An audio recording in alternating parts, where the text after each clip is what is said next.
జగన్‌కి సాధారణంగా అన్ని విషయాలు గుర్తుంటాయి. ఆయనేం మర్చిపోరు. అలాగని చెప్పి ఆయన మర్చిపోలేదు, గుర్తులేదు అని కూడా ఆయనకి అనుకోలేము మనం. ఎందుకంటే జనవరిలోనే ఆయన పర్యటనలు స్టార్ట్ చేస్తాము, జిల్లాల పర్యటన అనేది ఆయన చెప్పిన మాట 6 నెలలకి. ఇప్పుడు 6 నెలలు కాదు, 8 నెలలు అయిపోతుంది, 9 నెలలు అయిపోతుంది. ఆయన అనుకున్న జిల్లా పర్యటనలు లేవు. కార్యకర్తలతో 2 రోజులు అన్నారు. గురు, శుక్రవారాల్లో వాళ్ళతోనే ఉంటాను. ఒక్కొక్క నియోజకవర్గాల్లో బస చేస్తాను అన్నారు. అది కూడా ఏమీ లేదు. అంటే ఆయనకు గుర్తులేదా? ఇచ్చిన మాట మర్చిపోయారా? ఇవన్నీ లండన్ వెళ్ళే ముందు ఇచ్చారు. వచ్చిన తర్వాత మళ్ళీ కంటిన్యూ చేస్తాను. ఒక డేట్ ఇచ్చారు అప్పుడు మొన్న. వాయిదా వేశారు దాన్ని.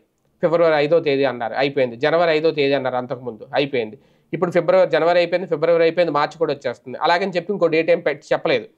కాకపోతే అది చెప్తే మరి వర్కౌట్ అవ్వట్లేదనో ఏంటో. అసలు ఉందా పర్యటన? అసలు తిరుగుతారా? జనాల్లోకి వెళ్తారా? అంటే వెళ్తారు. వెళ్ళకుండా ఏముండరు కదా! ఇంట్లో కూర్చుంటే పని అవ్వదు. కాకపోతే ఆ టైం ఎప్పుడు, షెడ్యూల్ ఎప్పుడు అనేది అర్థం కావట్లేదు. కానీ జనంలో జోష్ రావాలంటే జగన్ జనంలోకి రావాలి. జగన్ జనంలోకి వస్తే ఎలా ఉంటుందో ఆల్రెడీ మనం విజయవాడలో చూసాం. మన గుంటూరు మిర్చియార్డ్ దగ్గరే చూసాం. కాకపోతే ఇప్పుడు ఎమ్మెల్సీ ఎన్నికలు జరుగుతున్న నేపథ్యంలో మళ్ళీ ఇప్పుడు రెండో ఎమ్మెల్సీ కూడా వచ్చేసింది కదా! రేపు మళ్ళీ ఎన్నికల కోడ్ అంటారు కదా! ఖచ్చితంగా. కాకపోతే దానికి ఎన్నికల కోడ్ ఉండదేమో. ఎందుకంటే ప్రజలు ఓట్లేస్తారు కాబట్టి, ప్రజలు ఓట్లేరు కాబట్టి ఎమ్మెల్యేల ఓట్ బ్యాంక్‌తోనే జరుగుతది కాబట్టి, ఎమ్మెల్యేల ద్వారా జరిగే ఎమ్మెల్సీ ఎన్నికలు కాబట్టి. కానీ మార్చి 20వ తేదీ వరకు అది అలా గడిచిపోతది. అంటే ఇంకా ఏప్రిల్ నుంచి ఇంకా ప్రజల్లోకి వస్తారా?